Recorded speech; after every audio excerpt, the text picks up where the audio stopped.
All of it revolves on Bob Dylan, a mysterious poet who embodies a generation's voice. On his heels, though, is the unyielding and ferocious Joni Mitchell, whose songs are so sharp they could sever glass.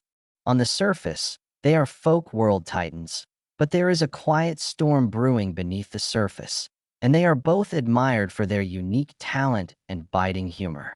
Fans were taken aback when Bob Dylan, who is usually mysterious and reserved, revealed his feelings towards Joni Mitchell. Questions over the nature of this complicated connection were sparked by an unexpected interview in which Dylan expressed both adoration and frustration. He acknowledged Joni's brilliance, but he also criticized her for being difficult to read and unexpected for her fans. A complex friendship, if that term even applies, was revealed in that rare moment when Dylan's thoughts peeled back its layers. If you want to grasp Dylan's comments, you have to know Joni Mitchell. Mitchell possessed a unique blend of artistic and poetic abilities, allowing her to paint vivid portraits of human emotions. Joni Mitchell is famous for her profoundly reflective lyrics that eloquently conveyed emotions such as love, solitude, liberation, and suffering. Now, her deeply felt, uncompromising songs like Both Sides and A Case of You showed her. However, there was a bit of a bite to Joni's genius. Her strong sense of independence and challenging personality frequently caused her to clash with others in her life. Mitchell was prepared to fight her way through the music industry, which she saw as more of a battleground than a pleasant competition. Even if it meant going to war with her classmates, she would not budge from her refusal to conform. Her peers held her in high esteem and held her in low esteem due to her dogged persistence. The news that Dylan was a plagiarist startled fans and sent shockwaves across the folk scene, according to Joni. She thought Dylan was a thief since he stole music and lyrics without properly attributing them.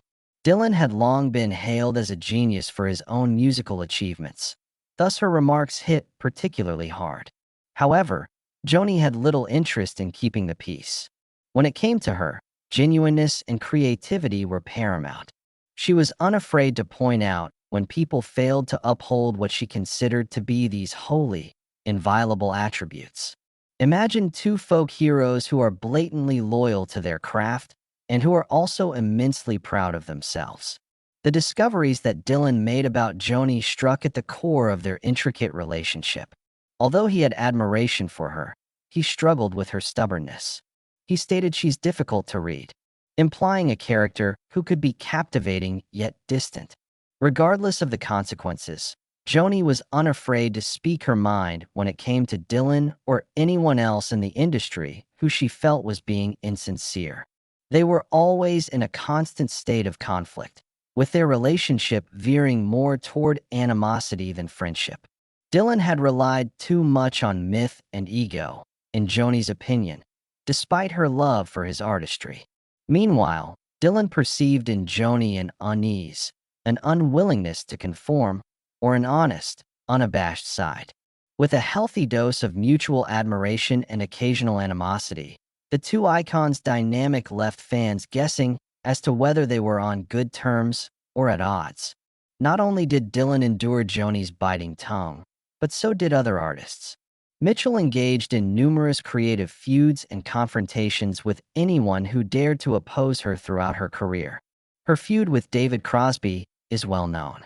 The artist who produced her CD subsequently said that she found her difficult and unyielding. She has a fantastic mind, yet she is so challenging. It was Crosby who famously said, despite their shared past, Joni and Crosby frequently found themselves at disagreement due to their radically diverse musical tastes, and their friendship was as tumultuous as it was intimate. Beyond the folk realm, Mitchell's problems continued. She famously butted heads with Madonna, whom she viewed as personifying all that she despised about the commercial aspect of pop music. The concept that a pop star could comprehend or represent Joni's life was so ridiculous that she laughed at the whispers that Madonna would play Mitchell in a movie. Mitchell considered music a holy art form, the product of his own unique creative process. It was demeaning to see it marketed, even by Madonna and other megastars. Leonard Cohen, the renowned Canadian singer-songwriter, was another significant figure in Joni's short but passionate relationship. Despite mutual admiration for one another's work, the artists' personalities were at odds. Cohen's reflective sadness and Joni's raging ardor were just too dissimilar to find common ground. Mitchell would later speak about Cohen in interviews with a combination of fondness and resentment, praising Cohen's talent but indicating that their relationship was bound to fail. In spite of their differences, Bob Dylan appeared to see a reflection of himself in Joni. They were both artists who rejected being lumped into a specific genre or pigeonholed by the standards of their field. They were both notoriously tough people who were completely devoted to their craft and were prepared to give up fame in exchange for genuine success. Dylan didn't merely criticize Joni. He seemed to be acknowledging a common problem when he declared her hard to read. Both of them went where few dared to go, on a journey that required undivided attention and, at times, complete seclusion. However, Joni was adamant about staying terribly genuine, while Dylan experimented with mythology, crafting an identity that fascinated and perplexed. Her songs were almost too honest and exposed, yet she wore her emotions on her sleeve nevertheless. Dylan was impressed and unsettled by Joni's candor because he carefully guarded his own life. It served as a reflection of an artistic daring he admired but lacked the courage to achieve. Even as her music reached legendary heights, Joni Mitchell's reputation for being challenging only strengthened with the years. She started to avoid the spotlight and the continual drama that came with celebrity. Being herself triumphed over conformity and isolation over pretense for Joni. She rejected interviews, skipped award presentations, and generally stayed away from professional gatherings because she wouldn't play the games that other people in the industry did. Even though her dogged independence cemented her place in art history as an incredibly innovative figure, it also served to separate her from the world she had helped construct, a place she never truly felt at home in. People in her field said she was impulsive, but for Joni, it was just the cost of being honest. She opted to avoid the limelight and the pressures of stardom while her other artists eagerly embraced them. She abandoned the folk that had brought her fame in favor of jazz and experimental sounds, which made her songs less approachable and more introspective. Her formerly devoted fan base was now deeply divided. Some admired her courage, while others longed for the Joni of yesteryear. But there was no going back for her. Being authentic was essential. Or she would ask, "What's the point?" with a rebelliousness that was both moving and inspirational. Over time, her decisions caused her to lose the support of many in her field. David Crosby and others who worked with her in the past were impressed by her talent, but confused by her stubborn personality. According to Crosby, Joni's genius is undeniable, but she has the potential to be quite stubborn. A musical conundrum. She was nice, yet emotionally detached. Although many artists find a balance between collaboration and competition, Joni appeared to regard her path as solo, opting for seclusion as a shield from an incomprehensible world. A misunderstood, revered, and perpetual outsider, Joni remained a loner even as the praise poured in. Her immense success came with a hint of isolation, as if her brilliance had cost her the ability to form meaningful relationships.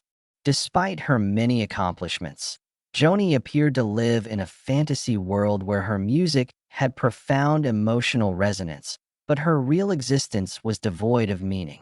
Despite the fact that she sought refuge in art, nature, and solitude as a result of her rebellion, she was isolated in an industry that valued teamwork and friendship. Bob Dylan, one of the few of his contemporaries who could relate to the struggles faced by brilliant people, watched Joni's journey with a mix of awe and sadness. To him, she represented a soulmate. Despite being an artist who despised compromise, he could still see the tragic irony in her story. That was Joni Dylan who said it, with a hint of longing. Solid as rock. However, Dylan must consider the price that Joni paid.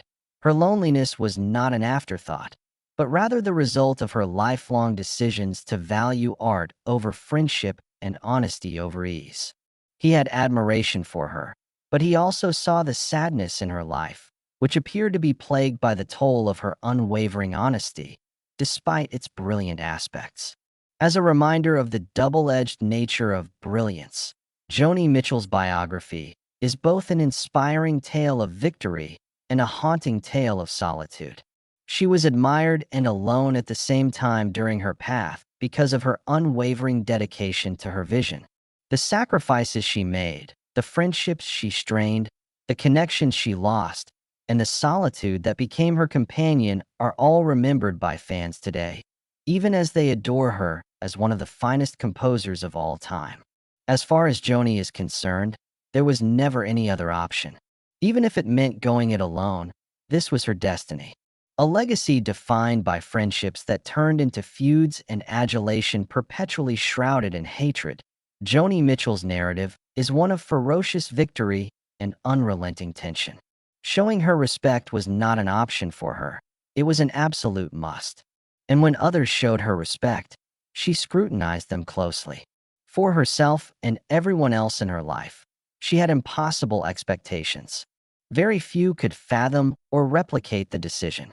A rare view into the complicated person she was provided by Bob Dylan's revelation about her, which was an honest blend of admiration and annoyance. Like many others, Dylan recognized Joni for what she was, an extraordinary, unique, and unstoppable force of nature. Compromise, in her view, was a betrayal of her spirit and creativity, and she was a force that destroyed bridges as rapidly as she constructed them. The friendships she severed were famous in their own right, and the sacrifices she made to be authentic in her music were equally remarkable. As legendary as Joni's legacy was, it appeared doomed to be both cherished and shrouded in mystery. Many people remember Joni Mitchell today not just for her music, but also for the passion she infused into her life. Her handprints were visible everywhere she went. An artist and a provocateur, she could see through people's masks and shamelessly expose them. The music industry was more of a battleground than a playground in her view. She fought against what she perceived as commercialization and inauthenticity through her words, which she used as weapons. There were times when her own work suffered as a result of her passion and her dogged quest for authenticity. Few could truly comprehend Joni's journey. Part of her life that was both amazing and lonely were her disagreements, criticisms, and disputes with classmates. Perhaps unwittingly, she cut herself apart from a world that couldn't keep up with her vision as she broke barriers and shattered customs. For Mitchell, there existed no alternate reality or alternative course of action. Along with the enduring brilliance of her art, the legacy of a woman who fearlessly challenged herself and others to live a life devoid of compromise will also endure.